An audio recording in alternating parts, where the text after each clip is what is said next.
Hello, everyone, and welcome back to another AFL Fantasy Fanatics live show. And we are entering round 1 week. We are nearly there, and we can finally, well, I don't know about you guys, but for me, I'm sick of playing around my team. I want to lock a team in. So we've got a few days to be locking it in, and we've got a couple of games to chat about and answering a heap of your questions tonight as well. I'm your host, Bales, and you can find me at BAILSDT across the socials. And for those listening back to the podcast, it is Sunday, the 9th of March. And as I said, we're only 4 days away from Richmond and Carlton getting underway on Thursday night. Joining me is my co-host and fellow AFL Fantasy Fanatics, Tim Guest. Guesty, mate, how are you? Did you enjoy a couple of games of footy over the weekend? Yeah, mate, I had the kids this weekend, so I didn't get to see I saw a fair bit of it today, but, probably a detailed analysis I didn't really get to do too much. But, man, it was good to have footy back. And, that Sydney game was a ripper of a game. I thought the game today was pretty good. I mean, obviously, kind of Giants blew it out a little bit towards the end there, but it was still it was good to watch some real life footy. Exactly right. Yep, that was the good thing as well. And shout out to a few of the Adelaide crew as well. Went out on Friday night and had a couple of drinks and watched the game there. Watched DT Lemon play some music, which was really good as well. So shout out to DT Lemon for some real good tunes there while watching the footy. And then won a couple $100 at the casino just after that. So it was a very, very good night all round. Not a bad weekend for you, Bales? Yeah, mate. Yeah, very, very good weekend. But joining us are two of our favourites. We love them. And we also loathe them because they keep in the Content Creators Cup. We don't have favourites, do we? Are we allowed to have favourites? Oh, mate. As I said, we love them and we loathe them because they keep beating us in the Content Creators Cup overall. So we do have the Content Creators Cup overall ranking champion and the Content Creators Cup champion, Mitch and Luke from the Ball Boys. Boys, how are we? You get to enjoy a couple of games of football on the weekend, albeit with a bit of wild weather up there in Queensland. G'day, Bales. Yeah, no, it's look, we had a bit of power outage with ex-cyclone Alfred, as they're now calling it. But the power outage was right nestled in that little gap between the footy games, so we got to watch both games. So very happy to have that on the weekend to distract us from like you said, a bit of wild weather, but we're safe. We're nothing crazy going on here, so all good to go.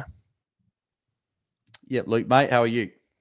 Very good, mate. Very good. Like Mitch said, the moist meter is off the charts up here at the moment. But I tell you what else is looking moist, and that's the Oxlongs, mate, because I'm just glancing down at my team, and I think it might be the Hilux winning team, just quietly, just between you and me. Yeah, there you go. Any major changes to the team over the weekend, Luke, or do you reckon you had it all won before the weekend even started?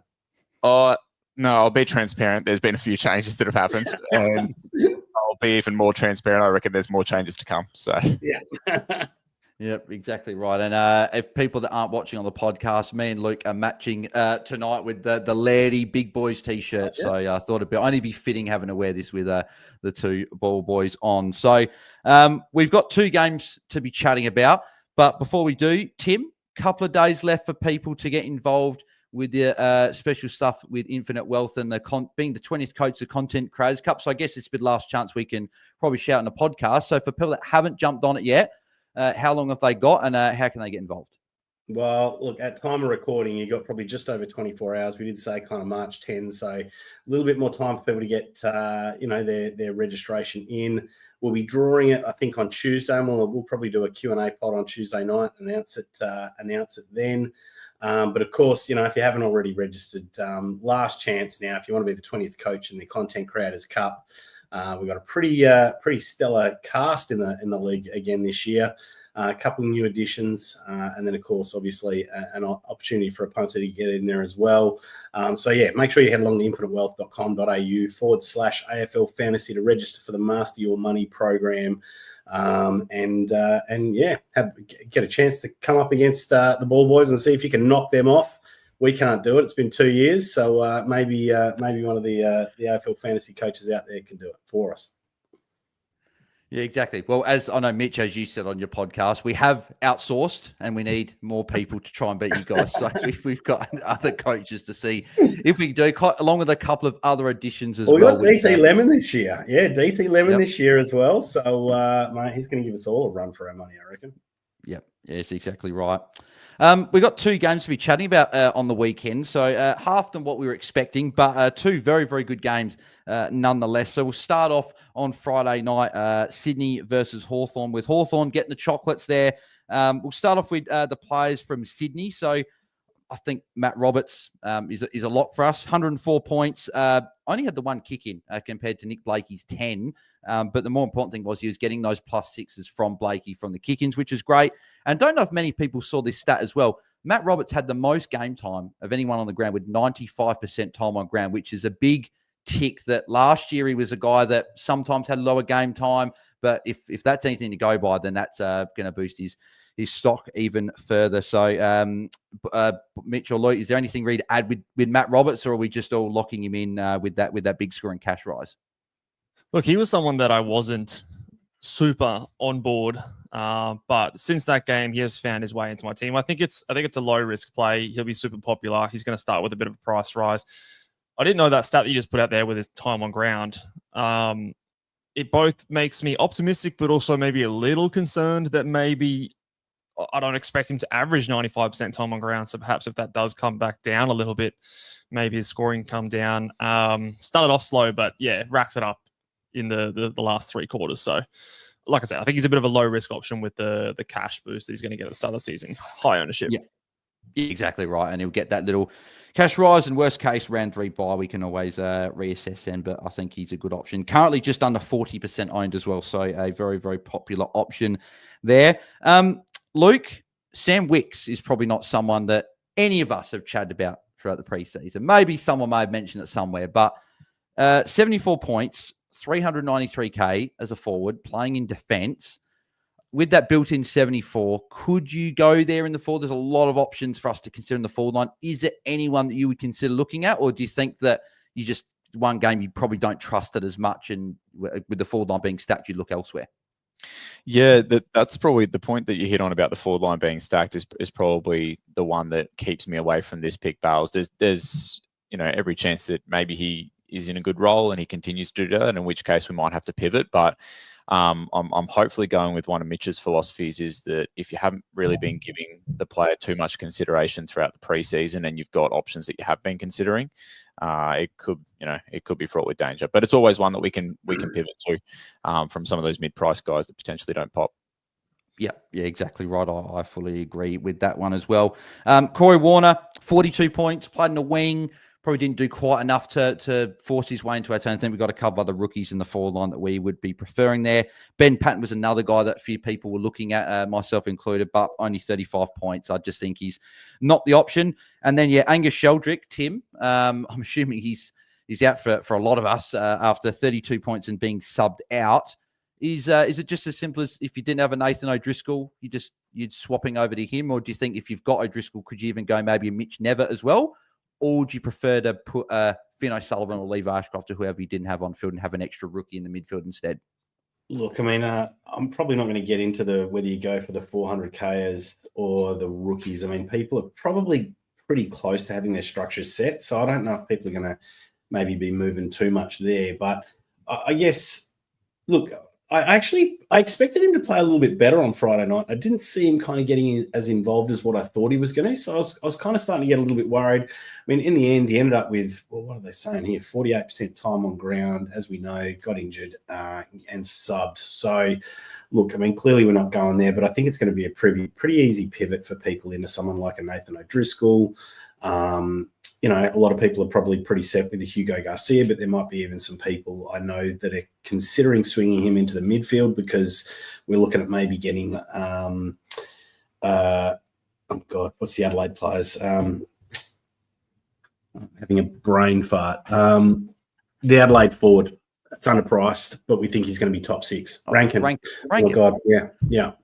Sorry, I've had a sick kid all weekend, so I haven't slept much. So maybe that's I'm going to lean on that anyway. But yeah. So look, it's tough to fit all those players into the forward line, right? So I know some people are considering swinging like a Hugo Garcia into the mids. So look, yeah, I think maybe you just pivot to O'Driscoll. That not going to have the early buy. Might have been a better pick anyway. So yeah, I think you just go there. Yep, agreed. Moving to Hawthorn, one player that I have not been real big on at all this preseason, Will Day. Safe to say he was, I didn't change my team during that game, but he was coming into my team after that first half. 96 points, had a 33-point second half, but scored a 129. Now, Mitch, I know you've been a little bit more keener than, unless like me and Tim haven't been as keen, but I know you've been a bit keen. 129, he's got Essendon, Carlton, GWS, then a bye. So tough run. That's the reason I haven't been keen on. However, with the 129 and the built-in value, is it just as simple as you just almost have to start him because you're getting that guaranteed, essentially getting like 50, 60K, right? His break even, I think, was around that 70, 60 mark. And now it's down to, like, I think on the website said, like, it's now 30.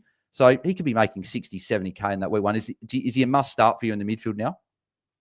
Look, everything I say here, take with the grain of salt that I was keen on him beforehand. So I think now that you've got someone who's gone basically 55 points over his break even, his cash generation is going to be very, very fast out of the gates.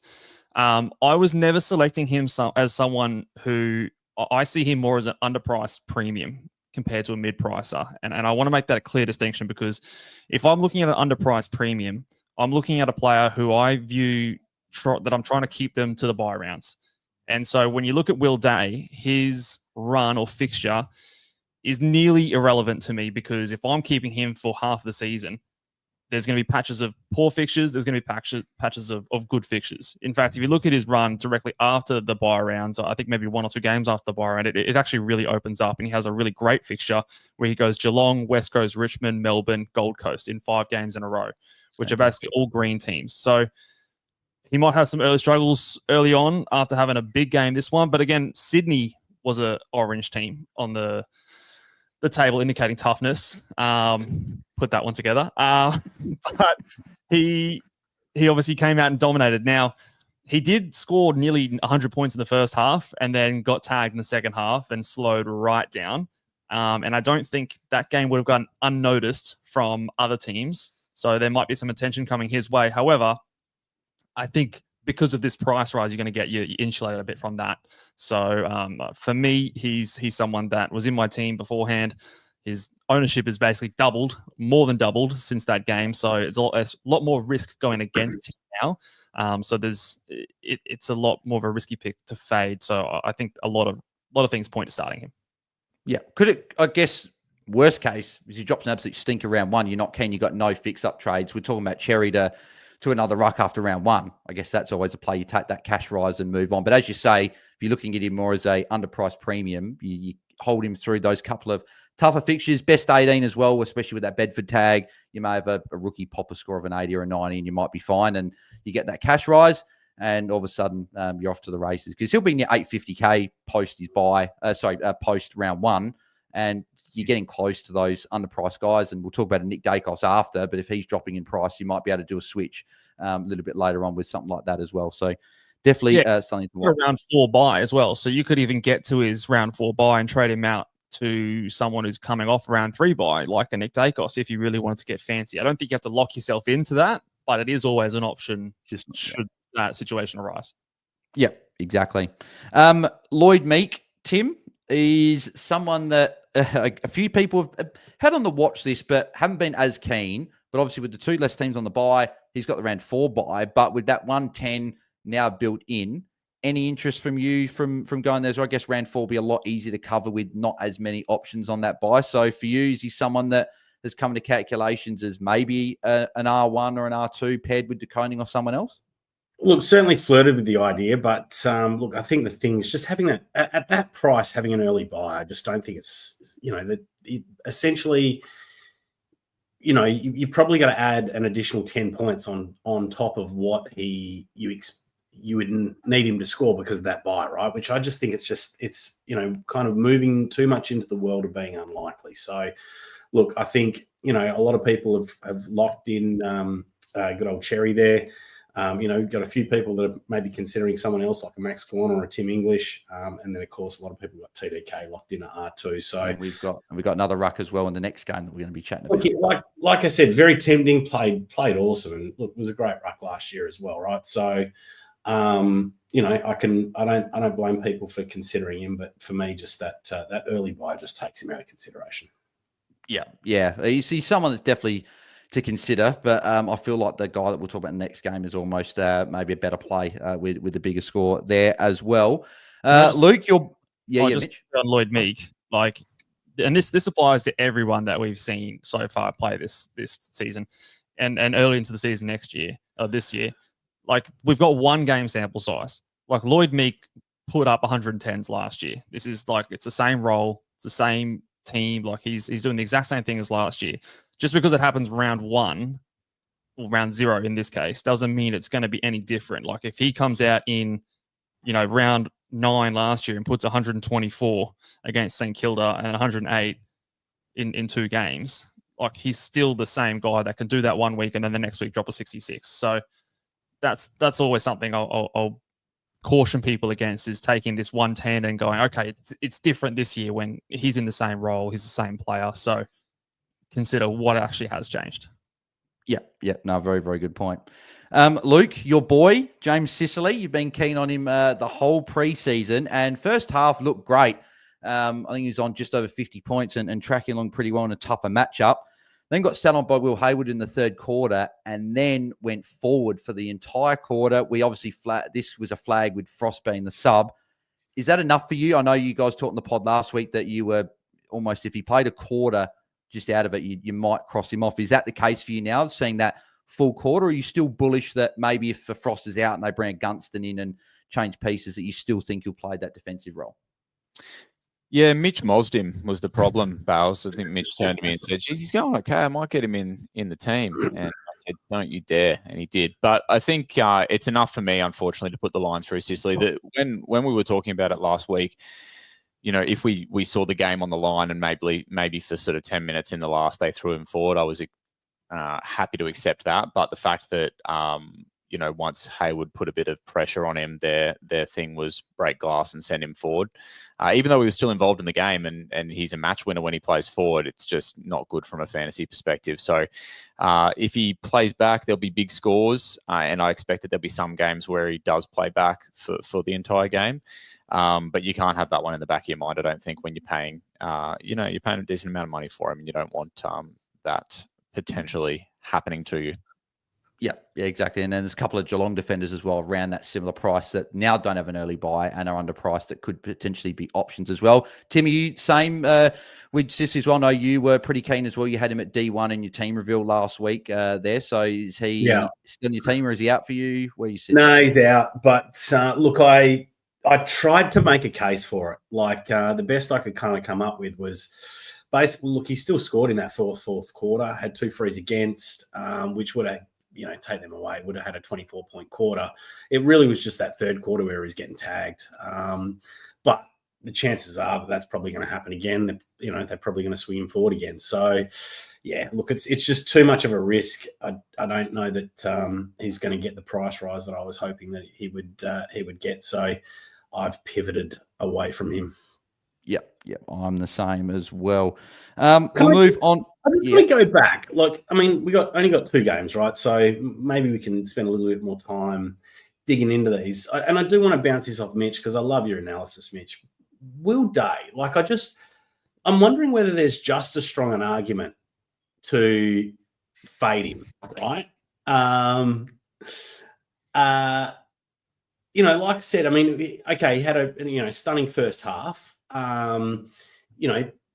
It does look like with his fixture come up, he could quite easily get tagged again. And I mean, if he comes out and drops a 70 next time or an 80 or something along those lines, like, I mean, it could pretty quickly kill that cash gen. Do you think there's just as good an argument to fade him as there is to go with him? Or do you think for you, is it just pretty clear? To me personally, I think it's pretty clear, but again, I'll put the lens on the fact that I'm a fan of him to begin with.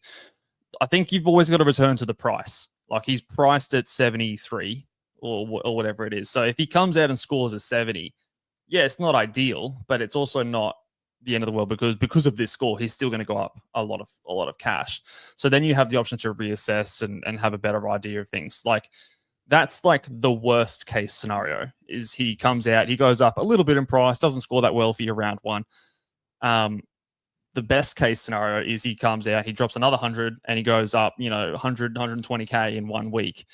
And if you're the person who's fading him, you flip those sort of things. The best case scenario, if you fade him, he puts up a 70, and the people who have him still get their cash. All right, you might be able to pick someone better and get a better score in that week one. But the worst case scenario as a fader is he does continue to do what he showed in this game.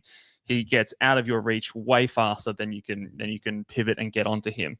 And the option that you pick instead of him, maybe that falls on its face, and then you don't have that flexibility to get on him because now he's 120k more expensive. So in terms of the risk reward, because of where he's priced and the range of outcomes, I think it's a far riskier move to go against a player like that, because you just don't have as much to gain as you have to lose. So in this scenario, I think it is a bit more simple. Had he been, was this Nick Dacos, then different story, okay, because he's priced, 30 points more expensive, so that the expectation is a lot higher. But I think for someone like a Will Day who's priced in the mid-70s, it's a pretty simple equation for me. And what about if you're comparing him with a player like, say, a Tom Powell, or where they don't have that early buy? Because I guess that's the biggest thing for me, is that early buy. Well, I think there's enough flexibility with him being the round 4 that you don't have to keep him through that round 4 buy. It's still within, well for us. Yeah, it's still within that fix up trade period that I think it's okay. Now, I'm not saying you pencil that in and sort of limit yourself, but it is always an option. And the other thing is you don't have to not pick Tom Powell. Like, you can, if you like these guys enough, you can go in with a few. In terms of just prioritizing who's in your team, I struggle to find 8 other midfields that you'd be prioritizing to get into your team that isn't Will Day. Like, sure, you're keen on Tom Powell, you're keen on Adam Cheddar. We'll put them all in there. And then after a round or two, you might be able to pivot or something like that. And maybe it's a structure thing. You might renegotiate if you didn't have them in your side. Others that you're pretty set on some of those other guys and at a similar price, then maybe you look at a different structure. But like I said, I struggle to find 8 other midfielders that I'd rather have in my side to start the year. I want to know how I can pick Adam Cheddar. Is that what I said? I'm more of a this man. But it's a great point you make, Mitch, as well, because it's almost a free hit, right?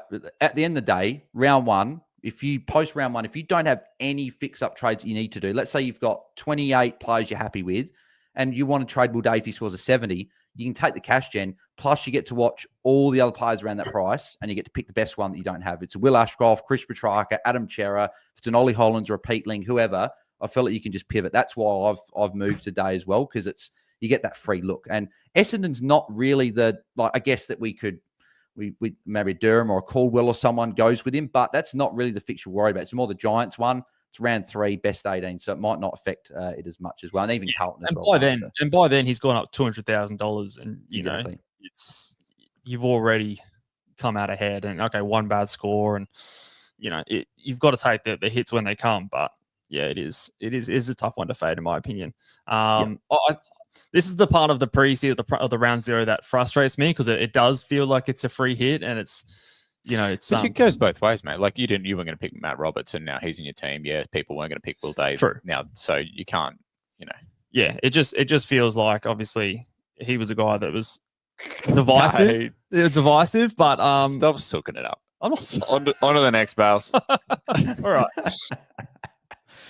But that was pretty much it from that game anyway. But very, very interesting couple of players there going in there. So we'll move on to the Giants and Collingwood game from today. But before we do that, obviously, our other sponsor, along with Infinite Wealth for the season, is our friends at Game Day Squad.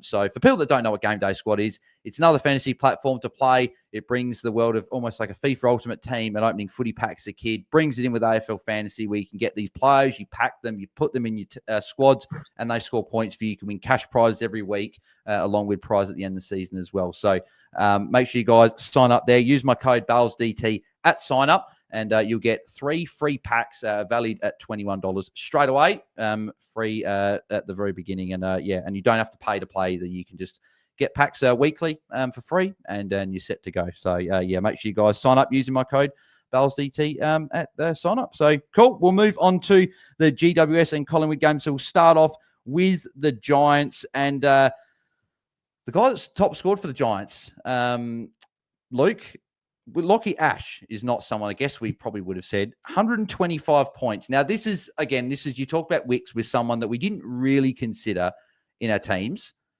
However, defense, we're struggling for value options. 125 has got that built-in value.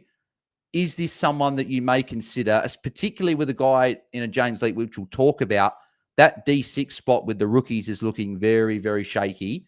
Is he someone that you may consider paying up for at a D5 or whatever and sliding a Freya or a DeConing or whoever you've got to a D6? Is he someone that you've maybe put onto your watch list? Yeah, full disclosure, Bells, I didn't actually watch this game. My partner went and decided to have a birthday on a footy day, which was pretty selfish of her. But Lockie Ash is interesting too because, yeah, that's super selfish. But my old man, who's been popping up in our group chat like nothing else, talked about Lockie Ash a little bit before the game started, and at halftime I was saying, well, he's lost his mind. And then he went in the third and fourth quarter, and I think he popped like 2 50-point quarters, which 99 points in the second half. Yeah, and I've kind of, like I said, I didn't watch the game. Mitch told me maybe there's a little bit of waxing and then some high tackle numbers in the third, but it's not necessarily something I'd like love to see, is that huge disparity between quarters if I'm going to, go all in on a guy. But there's probably some things that, you can point to say that maybe he's the second guy down there with some vacancies opening up as well. Someone that I've been pretty keen on at a similar price is Miles Bergman. Obviously, I'm not going to get a free look, and Lockie Ash, you get to lock in a 125. Was it 125? Yep. Sorry. And so there's definitely some appeal to that. Right at this moment, he hasn't made it into the Oxlongs yet. Yeah. I feel like it's one of those ones that he could easily pop a 60 next week, and you're sort of left in no man's land. But he makes a little bit of cash. He has the buy in round 2. Maybe you pivot straight off a bit like the Will Day thing. But Mitch, any interest from you from Will Lockie Ash? I think there is. Like if I use the Lloyd Meek example, Lockie Ash didn't score 125 at all last year. His highest score for the season was, funnily enough, his round 0 last year, where he did score 102. So is this the same thing? Maybe just an extra little bit more. They played Collingwood as well last year, right? Round? Yes, they did. So maybe just last was in Collingwood. But he does have an 18 in his price stat where he was injured, 53% time on ground. And there have been a few people that have left the Giants. So I think there's a few differences here that make me think that this could be legit. Plus, he's in our defense line where, like Luke said, I'm very nervous about some of these rookies, and maybe we're going to have a structure where we have someone like Fraser, Crane, or something like that sitting at D6 or an SDK or someone like that, because we just don't have the rookies on the bench. So I think that he is someone that, whilst I haven't looked or thought about much, he did get me thinking after this game, just in terms of structure and moving things around. As of now, he hasn't made it into my team, but I've still got a bit of time to think about it. Yeah. No, agreed. Yeah, he's someone I put on watch list, but yes, it's one of those only round ones. You're not sure if it's real or not. Josh Kelly, 118 was good. So bump up your draft boards. Obviously, with Tom Green out, he was going to get that bump as well. Finn Callaghan, 110. Tim, he's got the round 2 bye. Was it enough with the, I guess, early price rise, or do you just think that he's probably not going to get that far away from you? You get another look next week, and you'd be happy to jump on him in round 3 after his bye? Oh, look, he's another one of these players that's kind of in that price range where we've got a lot of options. Like, I kind of talked about Tom Power. We're talking about Will Day before as well. Obviously, we've got Clayton Oliver there as well. And of course, that player, Adam Cheddar, was it? Adam Cheddar? Who we expect to go well. So, look, once again, I think just with that kind of cattle there and with a round 2 buy, I just think he immediately put a line through him. I think he is going to step up. He looked fantastic. Huge meters gained today as well. Is it going to be consistent this year? Who knows? But yeah, like I said, just too many other choices. Yeah, exactly. Lockie Whitfield scored 99, had a few kick-ins as well. He's just going to do his thing all year, but obviously too expensive to be starting with him there. And then we obviously Connor Stone 50. I think it's probably just enough to still put him in as your F8. But James Leake, Luke, 42 points, a lot of time on the bench. I think he was only I don't know what he ended up with, but he was on 47% time on ground in the first half. 54%. Was it 54%? Yeah. I don't know about you, but it's potential screaming of maybe a vest next week. If there's rumors that Tom Green may even be ready as early as next week, I still think he'll miss next week and be back after by a couple extra weeks rest. But is he someone that you'd either just want to leave on the bench, or if the Luke Trainer's name, maybe not even having your team at all? Yeah, well, I've now sprung a leak in my backline because of it. He is forcing me to start considering going really deep in the backline. It's something that I've played around with a little bit in the last month or so, but like an SDK to D6, and I know that you're spending a lot of money there, but the last thing you want is to be picking kind of speculative rookies and end up with subs and donuts. I think as much as the backline's been hard to pick, I think there are enough names throwing their hands up. It might just mean that we have to spend up a little bit, and that can dictate our structure as well. I think like we spend up in the backline if we need to do it there, that's okay, because we do have value options in the midfield and forward as well. So you got to kind of like be open to going where the value is.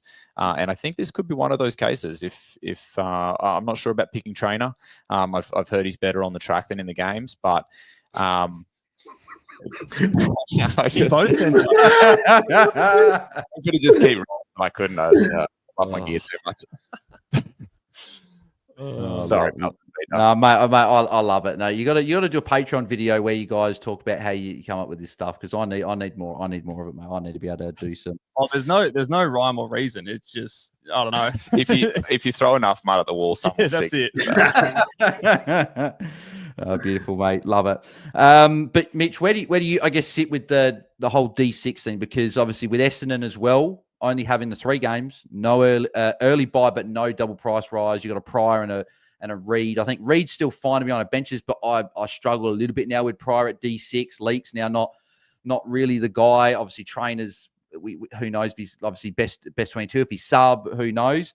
For you, are you paying up? Because I guess in terms of my structure, and probably a lot of people, is maybe you're taking that haircut from a Rankin or a Horn Francis, putting a Davidson on field, and then using that cash on top of your defensive rookie and going up. Is that probably the better play now after seeing this sort of shakier sort of defense, or are you still happy to play a D6 there with best 22 being, best 18 being in rounds 2, 3, and 4? That last point you make there is the thing that's got me wanting to at least try it out early on. I think the paying up in defense might be the answer in the end, but I don't think we have to have an answer in week 1 or week 2 or week 3, even week 4. But we want to have an answer by week 5 when the best 22 returns, because if you have a 40 something on your field from your defense, the guy's 230k. Hopefully you've spent the money you've saved by picking him, getting something better on another part of your ground. And if it's best 18, that score hope doesn't count for you anyway. So the issue is more to me that if you're picking someone like that doesn't score well, they get dropped and they start to lose. You collect red dots and your cash gen stalls. I think that's the more pressing issue. So to me, the fact that he scored not so great is not the issue. What I'm more concerned is that I don't think he's going to be very safe in the team. I think if there wasn't an injury to Briggs in this one, he was absolutely going to be subbed out. And I think as soon as some of GWS's players return, which I think they've got a few in terms of suspension as well, I don't see him sticking around in that side. So that has me more concerned than the actual scoring ability. Because I think, the cash is the main thing. So I am still open to having a rookie on field, even if that rookie is scoring 45s, 50s, because I want the potential for me to be surprised by one of them going better than I expected, especially with the safety blanket of the best 18 rounds there. But again, something I'll have to consider because there's not that many options left. Yeah. Who would be, is Jackson Pryor your probably preferred D6 at the moment with the cheaper guys? He is right now. I'm looking at Luke Trainer. I don't know what to expect from him. Thinking about a Bo Allen, who's someone obviously scored terribly, but if he at least has some good job security, there's some options there. None that I love. So it's still a little bit fresh in terms of what we've seen. But at the moment, yeah, Jackson Price is the guy sitting there for me. Yeah, because I don't love paying up for a Harry Sheezer, for example, right? But at the moment in the structure I've got Sheasland Davidson or a D6 and Horn Francis, and at the moment I'm almost preferring the Sheezel and Davidson because we've seen Davidson. But it's a very interesting topic that's going to be interesting to see where coach is going. I'm sure we'll chat more about it on Tuesday night as well in our Q&A. Moving to the Collingwood side, Tim, Darcy Cameron, 136, massive score. I haven't done it yet, but I flirted with the idea of having him at R1 instead of a Cherry. You get the guaranteed cash rise there with the Cherry's early tough run. I guess the only thing I'm a bit scared of is having Cameron and a De Koning. And if De Koning's, if Pitney comes in round 3, for example, and that's when Cameron's on bye, that's potentially 2 rucks that you're not going to have either not scoring great or not scoring at all. Is that what are you thinking of Darcy Cameron? He's someone that's risen with this big score in mind, albeit against the Lockie Keefe. So my initial thought with these kind of premiums, particularly when they've got an early buy, it's just you just can't go there. I mean, of course, it doesn't mean you just put a line through everyone kind of thing. You got to consider them, and especially when they throw up a big score like that.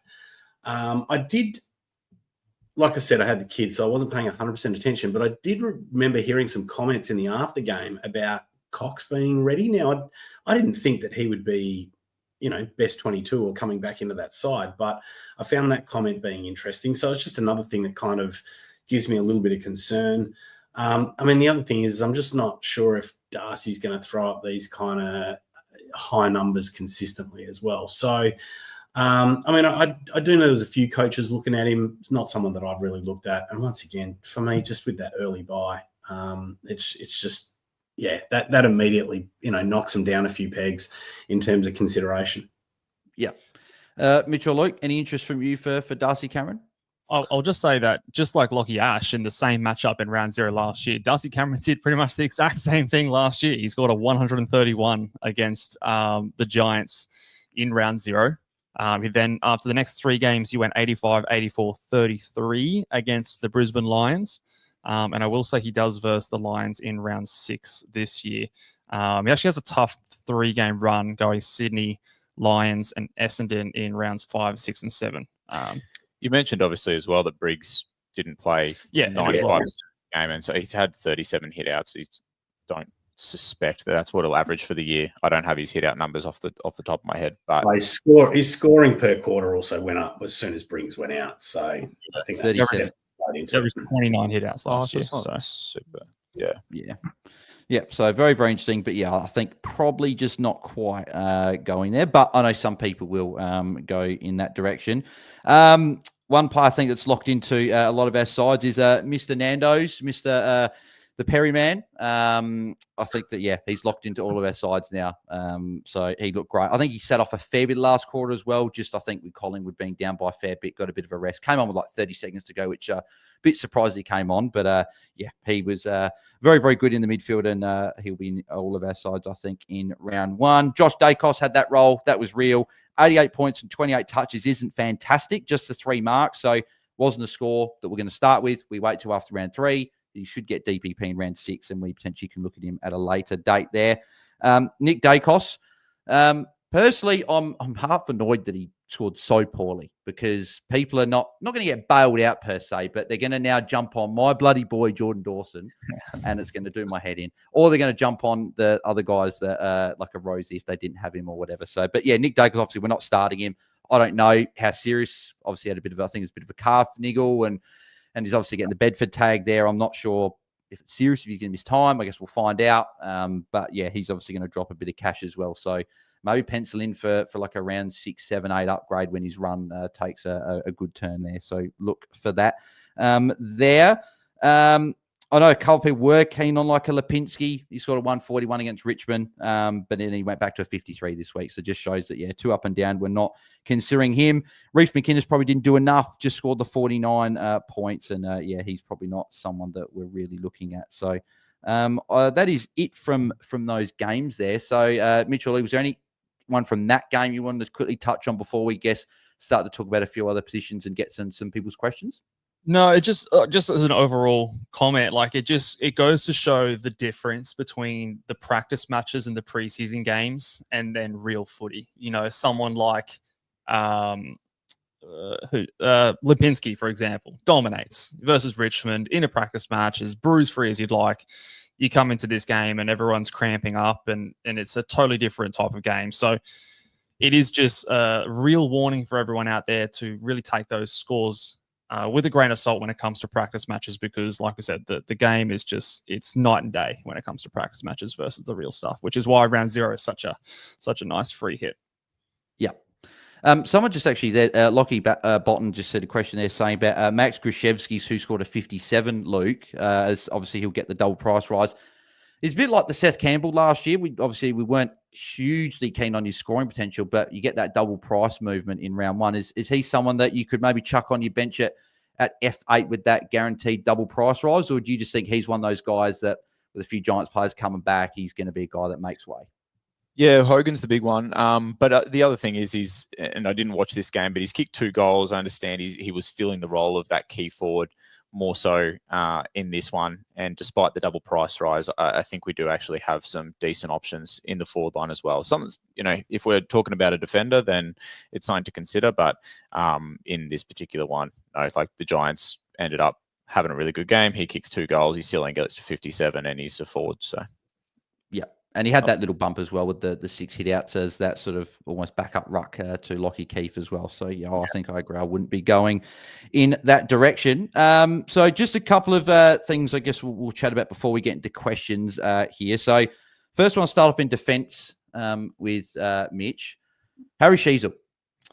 Price at 112. He's not really value, right? We're people are picking him to have that, I guess, that safety net in defence. Now, with obviously we talked about a bit with the defenders, with the rookies not looking great. A few of the other preem options when we're not as keen on have either got an early buy or a change in role. Is he someone that has come into consideration at all at Richmond, I guess, to lock away him at D1?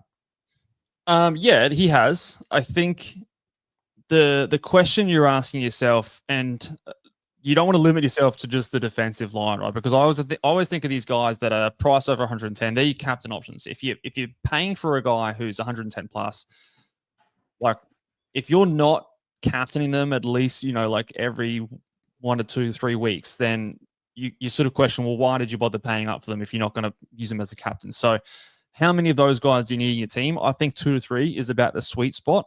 So if you have him and Dawson and Sherry and all these other guys, okay, well, how many do you need? Can you cut one of them to make some sort of value? So, but the thing is with his line, is there's a lot of guys in that premium range that have question marks, whereas I think the value in the other positions is a little bit greater. So that's what boosts his I guess potential for me is just the lack of other options I'm confident in defense that you can choose from. So here's someone I have considered.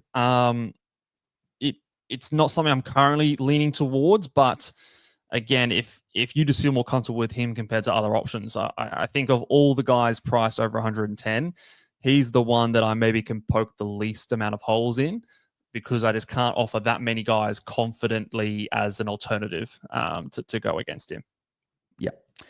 Luke, has he either entered the showers or into the squad at the Oxlongs?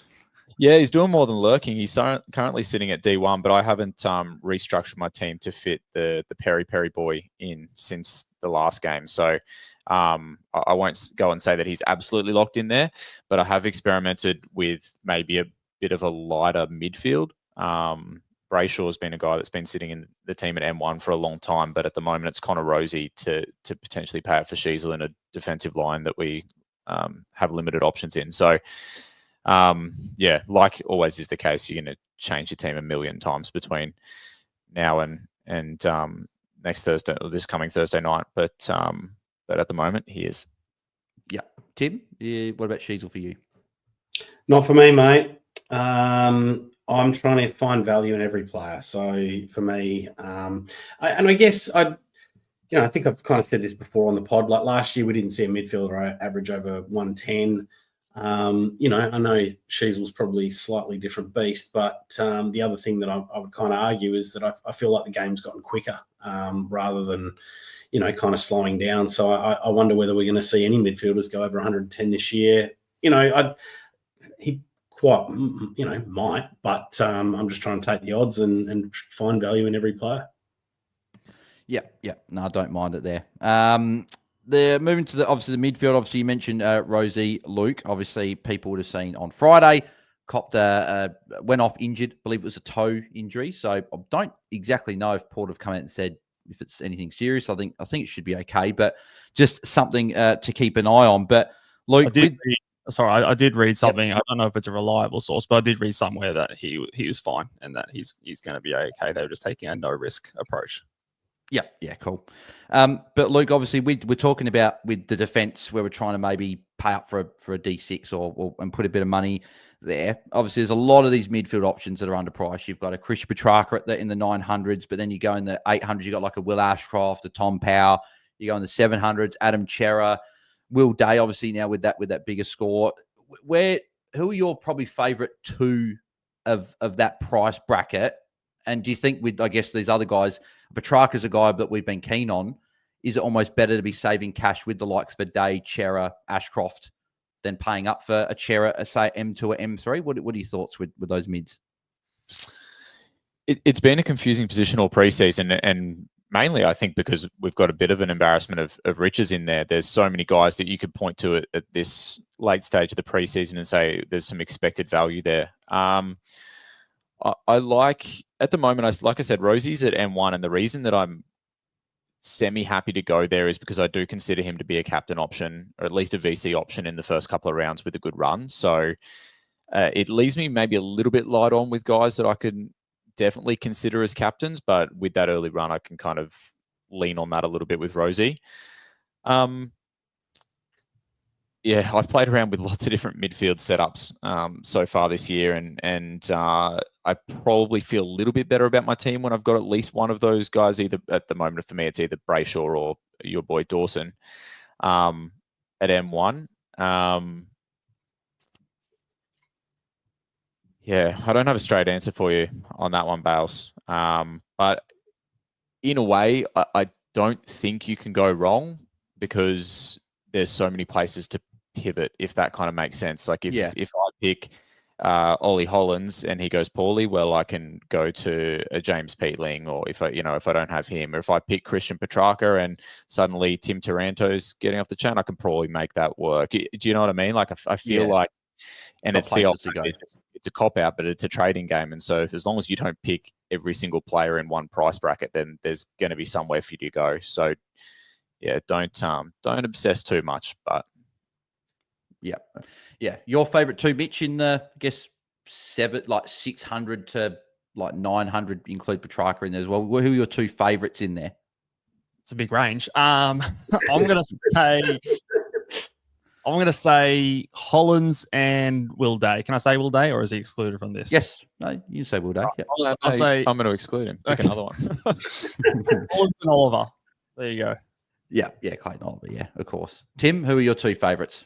Oh, Jesus. Favourites are hard. I mean, I think Petrarca and Oliver you got to pick because they're potential top 8 mids. I mean, they've been top 8 mids before, right? So I just don't think you can get away from those two. I also really like an Adam Chera there as well, particularly with that early run. Yeah, I know you've been big on Adam Chera. Are you still Chera over a Day, or are you maybe steering towards Day with the accelerated cash gen? I'm trying to see if I can fit both of them in. Yeah, I like it. Cool. Alrighty. We'll move on to the individual questions. Obviously, everyone that's tuning in live as well, then get your questions in as well. And obviously, for those people that are watching on the replay and didn't get their questions answered, either feel free to hit us up at AFL Fantasy Fans, or you can head to our Patreon as well. I'll be doing 2 exclusive Q&As this week, obviously leading up to round 1. So if you guys want to check that out, go into the exclusive Cash League and all that good stuff and get plenty of content, then make sure that you head over there, patreon.com/AFL Fantasy Fanatics. Going through the questions here. So Uncle Deja, we talked about this before about who do you put at D6, Tim? Who have you currently got as your D6? So Yeah, look, probably someone like a Jackson Pryor is who I've got sitting there. I'm a bit scared of the whole SDK thing, so I'm kind of trying to see what I can do with him. I'm even toying with the possibility of having 4 defensive rooks, just to, like I said, to try and get away from a Joel Frazier or a SDK situation, where I'm just not that confident, and I kind of feel like you're in no man's land a bit with Price as well. Yeah. My good friend Nick here saying, I'm cherrying Cameron R1, R2, had them before the weekend and feeling great about it now. Mitch, what are your thoughts about obviously Cherry being there and then also a Darcy Cameron over a TDK R2? Look, I know some smart people, smarter than me, are keen on Darcy Cameron. I personally don't see that much upside. I think he's a great player, but I think he's not someone that I think can consistently go and average 100 plus, which I think at his starting price you would need him to do. Plus, you've got the downside of the opening, the early buy in round 3, which in the ruck, look, I'm fine with going with 21 because you still have your best 18. It just means that you're one more dud rookie score or sub or injury away from having to field another really poor score. It just elevates your risk profile a little bit. And I just personally don't see Darcy Cameron to be that much better. And I'm a big Tom De Koning fan. Like I think he's going to have a big season. So it's just a couple of those things combining that I personally wouldn't do it, but I know that there are some very smart people who are keen on Darcy Cameron. So if you're bullish, I wouldn't necessarily talk you out of it, but if you wanted my honest opinion, I wouldn't do it myself. Yeah.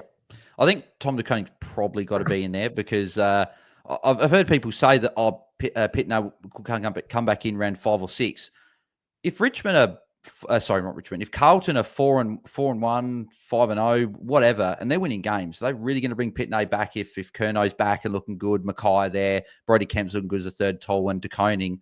I'm still not convinced Pitney will come back in, but there is a chance he will. But there is every chance with that upside, as you say, Mitch, with that being the solo ruck. I think he could be a smash pick and be not quite as good as Cherry last year, but sort of in similar vein, go over 100. The other thing I wanted to follow up with the rucks as well, Mitch. I know that you've normally been really big on the red dot starting the ruck, right? And I guess a few people worried that Boyd may not be named, didn't set the world on fire in their community series game, and Marshall they're saying he trained fully in the week and he'll be ready. If Boyd's not named, are you going to play a red dot instead of an Archer Reed? Because I'm considering that if Boyd's not named, because of the fact that I don't know if Reed will make enough cash to do that. So if Boyd's not named, are you just going red dot and doing that there? I don't think I'll be starting Archer Reed. I don't think I've seen enough from him to suggest that he's going to be a guy that makes more than, 100,000 maybe at best. And I feel like that 100,000 is not worth the sacrifice of the flexibility. However, it might depend on, my VC score. If I get a good VC score in terms of starting a red dot to take that score. And the red dot might be Harry Boyd. Like Harry Boyd could be that red dot, like the Saints play late a lot of the time. And at least I then have the upside of someone who I think could come on at some point. Maybe an injury away or something like that. Would you prefer the permanent red dot, though, instead of a guy that could come in? If you're getting a red dot, would you prefer to just have someone there that won't just come in late in? Because I imagine Boyd's going to be emergency at worst case every week if he's not playing. Well, the thing is with the early buys, as long as I know he's not an emergency in round 1, then I might have the chance to trade into a red dot afterwards. I haven't fully decided yet. I think I'm going to wait until I see. I might throw a VC on someone early and sort of decide then. But I think it's more than likely that I would start a red dot over someone like an Archer Reed. I don't see Archer Reed as someone who's going to generate a lot of cash. It's going to make me regret not starting him. Yeah, cool. A few people have been asking me that, so I was keen to get your thoughts on that. Henry V's got a question for you, Luke. So he said, why are you going Miles Bergman over Logan Evans? Well, the Iceberg has two data points for me. So if obviously we got scores in the community series games and all of the Port Adelaide defenders went nuts. So I think Evans turned up, Bergman turned up, Finlayson turned up out of nowhere, but they were versing the Saints. We know the Saints give up a lot of points to defenders, but the reason that I'm a little more bullish on Bergman is that I saw it 2 weeks in a row. So if you watch their game against, would have been Adelaide, am I right? Yeah, in the match simulations, he was everywhere as well. The pick is a little bit concerning because I know it is a little bit unique and there's not as many people that seem to be talking about Bergman, but I got two data points that suggest that he's playing across halfback, that they like the ball in his hands and that he's pretty willing to take it on and have the ball in his hands. So this could be maybe the riskiest pick in my team just based on not too many people chatting about him and also the low percentage, like the low ownership percentage. But you have one of these picks. If it comes off, it comes off. If it doesn't, you pivot and you move on. Yeah. Tony Ford has got this question. He's saying, would love to hear Mitch's thoughts on Chera versus Hollands and which one do you like more? I'm actually keen to get each of our thoughts on that one. Just, I guess, rapid fire. But Mitch, what are your thoughts on that one? I'm pretty keen on Hollands. I think in terms of the role that I've seen from him in the practice matches, I think he is someone who, being $100,000 cheaper than a Chera, could average closer than that gap suggests. So if I had to fit one in my side, it would be Hollands. I don't think that there's a wrong answer to having both in your side because I don't think they're stealing points off each other with one playing in the mids, one playing off half-back. So I think you can have both. If I had to pick one, if my structure only allowed one to fit, it'd probably be Hollands. I think his upside is higher from his starting price. You got the added benefit of DPP, but even if he was just going to be a midfielder, I think I could see him averaging over 90. I can see maybe Chera averaging 95.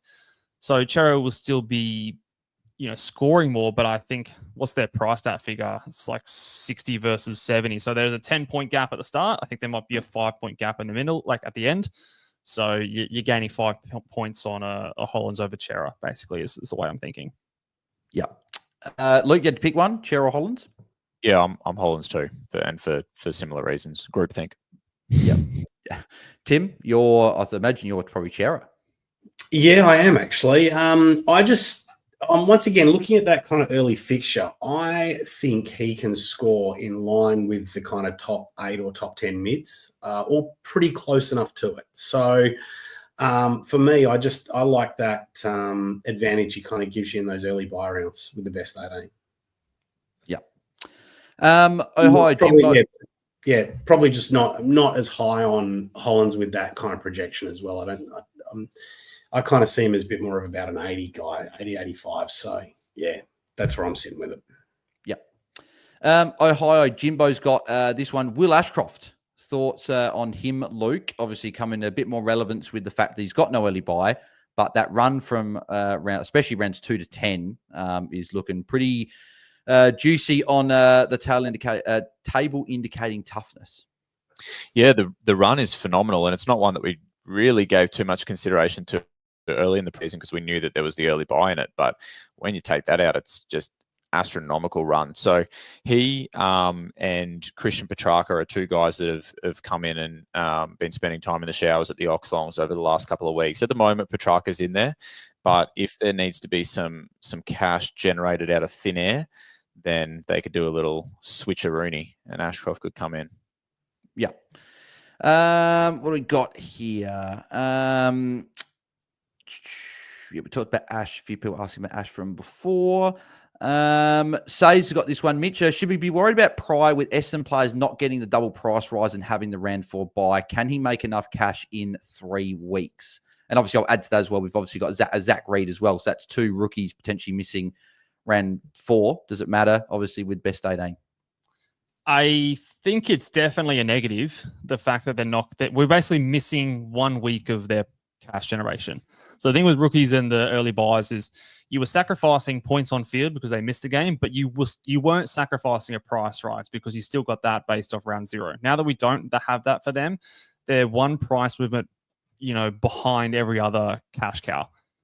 The issue is if you're not going to go them, well, who are you going with? I think if we had other options, then I'd be willing to go there. But if it's the case of, okay, you know, Zach Reed and Jackson Pryor are going to miss one game of cash movement because they got their early bye, that sucks. But it's like, okay, you're going to pick James, is it James Leake or Leakey, you know, because of that, where he could miss 8 games because he's just out of the team. So it's you're trying to pick your poison there. And I think if there were other options I was confident, I'd look more seriously at fading those 2 players. But in my estimation, there just isn't. So I think weighing up all the pros and cons, I still think despite that 1 fewer weeks of cash generation, they're still probably worth at least considering. Yeah. And you mentioned as well with the lack of options. That's why I am starting to consider Davidson at F6 and moving that cash from AF1 into defense, just with that, I guess, that risk of the defenders. If a few of them missing and Leake's on the team, that's 3 rookies you've not got in your team potentially in round 4, and the cash gen suffering because of that. Tony Ford's got this question, Tim. With Davidson at F6, is there 2 rookies that you like that you'd be putting on the bench, and who are they? I don't know if you've had a look too much at the rookies, but yeah. Look, it was interesting what we were just talking about with the defensive rookies because, you know, and I kind of mentioned before, I'm now considering 4 defensive rookies, and one of the reasons is just like I feel like we're just so light on for rookies as it is now, in particular in the forward line. I mean, you know, Connor Stone scored a 50 today, which I think is good enough for like an F8 or something along those lines. But you know, who else are we going to pick in there? The only other option that I kind of really came up with was a Kako, but I mean, you know, he gave me a little bit of hope with, I guess, his 4, almost 5 goals in the preseason game. But you know, it's not a position that we know scores well. It could quite as well be a 25 next week, right? So. And then the other problem is you got to pay up for him. You're not paying $230,000 for him. So for me, one of the reasons why I kind of started playing around with these rookies is because I kind of feel like a Sam Davidson and a Connor Stone are pretty much your only options on the forward bench. So yeah, I don't think that there is. I mean, we, you know, not forwards, but we got news today that Camperelli is going to be debuting, which, you know, for me sticks him in the interchange spot. But you know, we're kind of a little bit short on those midfield rookies as well. You know, we don't know what's going to happen with those. Is it Laylaw or Draper? Sorry, Draper. I think he's going to get the sub vest, whereas Laylaw we think he potentially might be playing, but we haven't heard. We don't know yet. So. You know, I mean, I've got a Harvey Langford and a Hugh Boxall on my mid bench. I mean, the other players that kind of might consider there, like a Lindsay or something like that. I mean, Lindsay could score a 40 just like we saw James Leake score. So yeah, it's a bit of a rookie crisis out there, and you know, we might get some good news with some early news or with teams on Thursday. But yeah, I don't hold a lot of hope. Yeah. Well, you mentioned Lucas Camperelli. Obviously, he was obviously one that's been announced to debut. Mitch, he obviously plays on the Thursday night. Is it just as simple as if he's not the sub, you'd prefer to put him in over pretty much everyone, like even a Hugh Boxall, and that you just lock him in because you know that he's in the 22 in that first game? And I guess like a Boxall plays on a Sunday. Hasty's another one that plays on a Sunday. I think even the Melbourne duo, they're not likely to be sub, but they still play on the Sunday. Would you prefer to lock in that rookie if he's not named the sub? Yeah, look, I think it's certainly a good tiebreaker. And a lot of the times, I mean, the facts of the matter, we will have rookies. We will have rookies. We just don't know yet which are the good ones. So I think it is a safer bet to go with a guy that at least you know is not the sub, because as soon as, if you pass that option over and then you get to a guy you think is going to be the other option, he is named the sub, or, you know, is an extended bench on a Sunday and actually doesn't even make the team, well, then you shoot yourself in the foot a little bit there when you had an option that was right there in front of you. So I think it is a sound move to go towards. The only hesitation that I have is, I mean, it helps that he versus Richmond, but if he does play a poor game and maybe is dropped the next week, just because he is basement price, it makes the fix-up move more difficult. With that said, though, versing Richmond out on a wing, I think is a good way to start your AFL career. So hopefully they get a big W and he at least gets a second game. And then from there, he's at least, if he does drop from that point, maybe he's got a bit more cash on his head. So yeah, I think that is definitely a fine way to go, depending on how many rookies you're wanting to put on your field or on your bench. Yeah, and a few Carlton supporters are quite bullish on him as well, with obviously Jacob Smith out injured. It seems like Carlton supporters are saying that Akers has got a wing and Camperelli may even have the other wing. So definitely a name that we need to be considering, particularly if he's not named the sub. Matt Young, which we've got a couple of questions here before we wrap up. Luke, Matt Young, Dane Zorko, question mark. 36 years old. Can you go there? He's got an insane run to start the season. Is it just, what are your thoughts with him potentially as a different player to a Harry Sheezel? Sorry, who are we going? Pales, you catch me completely off guard. Dane Zorko. Dane Zorko. Okay.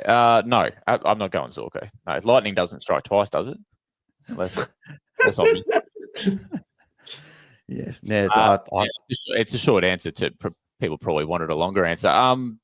No, he to me fits the bill of like being fully priced. Yes, I know that he now doesn't have the buy. He's got the juiciest run known to man. But it's not one that I'm willing to risk. Maybe I'll be wrong twice, but we'll see. Yeah.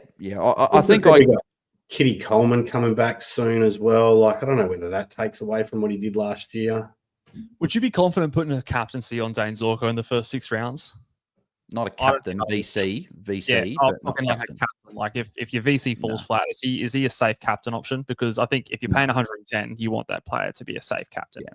And you've got, it's not even, I think it's only about 30K between him and Harry Shees. When Shees was going into his 3rd season, we expect him to get better potentially. I think you'd go Shees ladder too, but yeah, I know a few people have been looking at a Dane Zorko there as well.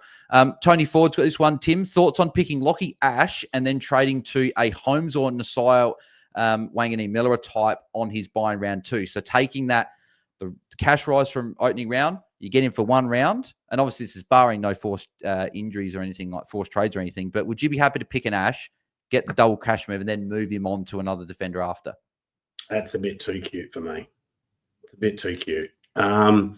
Look, I mean, those first couple of rounds in particular, you're trying to do fix-up trades, right? And what happens if, someone that you've been kind of on, I mean, like, I don't know, maybe Will Day's not a good example, right? But I don't know. And a player that you've been hot on the whole time and he just doesn't perform as well as what we thought, you've got to do a fix-up trade in those first couple of rounds. Do you really want to have a pre-planned trade, at what is it, round 2? I think Chris did it last year, who won AFL Fantasy with the Tom Green. I don't know if it was a plan or, maybe just the stars aligned and allowed him to kind of do it. But yeah, that's not something I'd be doing. It's just way too cute. Yeah. I think I agree. If he had a round 4 buy, might be a little bit more keen on it, but round 2, just you get 1 game and that's it. And as you say, you get a rookie dropped or you get an injury or a suspension or someone doesn't do what you want, then you might have 2, 3, 4 issues to be doing. So you may have multiple leaks in your side. There we go. Got one in. What do we got here?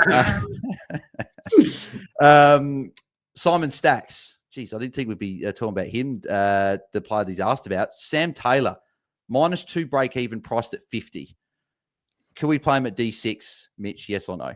I had a look at this. I won't lie, because obviously he scored incredible, and right in that price movement. Look, I think it's another one of those things that I think it's a bit cute. I have had a look at it though because of the other options that I'm not very confident in, and at least he's going to generate a bit of cash and maybe kicks the can down the road a little bit. I won't flat out say no, but it's not something I have ever done before, so I can't vouch to whether or not it'll be successful. But I think it's less crazy than planning that kind of a move with someone more expensive. Because if worse comes to worse, he gets to that round 2 and he sits on your bench for a week and you don't trade him out, then it's not like you've invested $1 million or something like that, or even $800,000. It's a $500,000 player. It's not great, but it's not the end of the world. And I think it might at least give you time to assess who the other options are. Yeah, well, Josh Lloyd was asking as well. He's like, is Mitch picking SDK? If you had to pick SDK or Sam Taylor, who are you going with? I'm going SDK. it's just a role question. You've got a key defender versus a number one ruck. So to me, it's just as simple as that. Is SDK in your current side? He is. Yeah, I think Luke was giving us the answer anyway. Even if Mitch was hot, if he was going to hold any cards close to his chest. I'll wear some reflective glasses or something. They know. Tony Ford said, do we get 3 trades from rounds 2 to 4? No, we don't. Just the 2 trades there. We get the 3 trades in the mid-season buys. And final 2 questions is Andrew Griffiths asking, Luke, what about an Ari Schoenmaker at D6 if he is named? Because he's obviously hasn't played in the preseason games, but we've talked about these rookies and that aren't looking great. If he's named round 1 at 494K, I believe, is he someone that from what we saw a little bit last year, could you go him? Yeah, it was very much a little bit last year, Bales. We didn't get a huge sample size. And it makes you nervous when you're going with the guy that's already pretty speculative that you haven't seen anything from in the preseason too. So a little bit maybe too speculative for my taste. But again, I like pivotability, and if he comes out and we see something that we really like, then there's ways I'm sure that we can get to him. Final question we'll go with is from Baxter. It says, how many rookies are we currently all starting on field at the moment, and I'll add that bit as in who are they? So I'm keen to see who we're starting on field. So I'll go with who's ready. Who's got the ones? I know some people got to look at their team. Go, Luke. Yeah, who have you currently got on field as a rookie? What are we considering the rookie? I'd say sub 400. Okay, 2 players at the moment. Levi Ashcroft and Sam Davidson. Yeah. Mitch? Very price heavy. I've got 2 as well. Jackson Pryor and Levi Ashcroft. Yep. Tim? So I've got 4 now in my current iteration. I've got Jackson Pryor, Zach Reed, Levi Ashcroft, and Finn O'Sullivan. Yeah. I thought you were going to be the person that only had like 1 rookie or maybe none, depending on, because I know you're looking for a bit of value. So 4 is interesting. Yeah, kind of, funnily enough, after I did my team reveal, I kind of found a new structure that I like. The old after the team reveal shuffle. Hey, Tim. Yeah, exactly right. Deceptive Guesty. There you go. Oh, it wasn't meant to be. I thought I was there. Oh, no, I love it. I've currently got 3, but that's obviously including a James Leake, who I'll be reshuffling that around, but let's just say it's a Jackson Pryor, Finn O'Sullivan, and Levi Ashcroft. But I'm also looking at going the mid up to like a Mitch Nevitt or an Ollie Hollins and taking that rookie off field. So that's where we're currently sitting. But that is where we'll end tonight. Obviously, I know we could be going for a lot longer, but obviously we don't want to hold the ball boys up for too long. We appreciate them jumping on tonight. But obviously, thanks everyone tuning in live and sent through all their questions. Apologies if we didn't get to any questions, but if you guys have got any more, as I said, you can head to our Patreon there, patreon.com/AFL Fantasy Fanatics, or you can comment on the video below, and I'll get to as many of those as I can possibly get to as we lead up to the games heading up this week. But Mitch and Luke, any final thoughts before we let the listeners go? Anything you want to talk about? Add any bits of advice for coming up for the week? If you like fantasy chat and you want to jump onto our Patreon, you can head over to patreon.com/theballboys. We are running a competition this year that if you outrank me at the end of the season, you're going to get half the Patreon money back. But you need to be signed up before round 1 starts. So for anyone who is considering it, if you outrank me, you're going to only pay half the money, and also the winner will get $500 on that league. But again, you have to be in before the beginning of this round. So yeah, Ballboys Patreon. Patreon.com/Ballboys. Yeah, beautiful. I'm already in it, mate. So hopefully I can take you down in there in the Content Creators Cup. Luke, any final thoughts, mate? No, we just appreciate you guys having us on. We always love jumping on, and I just itching for footy to start. Yep, exactly. Guesty, any final thoughts? No, mate. I'm just itching for a whole weekend of footy rather than 2 games. That's about it. Well, and I think I'm also itching just to get that side locked away, right? Get our fantasy sides locked in and off to a start. And then, of course, will come all the emotional turmoil that happens on Sunday at around about 5 o'clock, just prior to our round review when we've either shat the bed or it worked out well. Yeah, yes, exactly. I guess my final thoughts is obviously we'll chat to everyone on Tuesday and throughout the week anyway, but don't overreact a huge amount from opening round. Don't go putting Sam Taylor, Lockie Ash, Darcy Cameron, Finn Callaghan. Don't go putting everyone in because, again, they've all got the round 2 bye. That some of these are going to work, like maybe Will Day works. Maybe a Sam Taylor does work. Maybe one of these other players do, but some of them are also going to fail. So just keep that in mind as well when you're looking at all the opening rounds. So to do the research and maybe watch a quarter or two again and see what they did and those outliers, like a Lockie Ash, for example, the second half. So see if that's something that you think can be sustainable or you think it's a bit of an outlier. That would be my final thoughts there. But as we said, Mitch and Luke, it's always a pleasure having you boys on. Always good for a chat. We appreciate particularly as well with the weather and stuff obviously going around up there. We're glad that everything's safe and well up there and you're glad that you guys could jump on with us. Where can the people find you guys across the socials? And just if they missed it before as well, the link for your Patreon, if you want to plug that again as well. You can find us at Ball Boys AFL Fantasy on all podcasts and on YouTube. Follow me at Ball Boys Fantasy on Twitter. And patreon.com/Ball Boys. If you want to get on board, we will be dropping the Blueprint Part 2, which is going through the early season trades. That'll be coming out on Tuesday, which will sort of, at least give the listeners a look into my strategy from a macro point of view.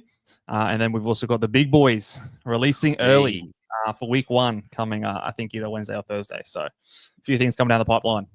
Yeah, I'm hopeful that my boy Jordan Dawson will be high on that list, hopefully. Luke, where can people find you, mate? Don't bother would be my advice. Just mate, you're the reigning Content Creators Cup champion, mate. People want to know. People want to follow you. Just follow Mitch and I might catch some of the splash. It's at Luke Rojo. What's the number? Luke Rojo 17.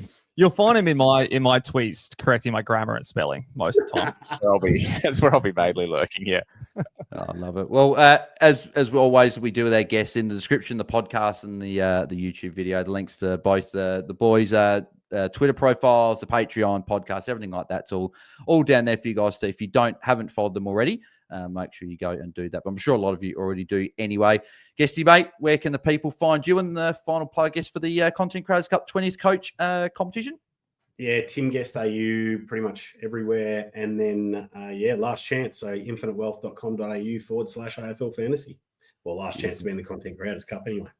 Yeah, exactly. Because you can still get involved after if you haven't done it. But make sure you do it before because then you get the chance to be in the Content Creators Cup as well as get the Infinite Wealth program. Make sure you guys do that. You can find me at BAILSDT and you can find us at AFL Fantasy Fans on Twitter as well. Make sure you guys join our Facebook group, AFL Fantasy Fanatics there. Join there, obviously, a couple of days ago before the season, so you can get all your questions in there as well, chat with all the other Fantasy Fanatics in there and all that good stuff as well. That'll do us today. Obviously, we're back on Tuesday for our normal live Q&A and answering your questions, and the Patreon Q&A I'll record that tomorrow night as well, so that'll go up late tomorrow night or early Tuesday morning, so make sure you guys get around that. But we'll catch you guys on Sunday night. Have a good couple of days, and footy is on the horizon. Thanks, everyone. See ya.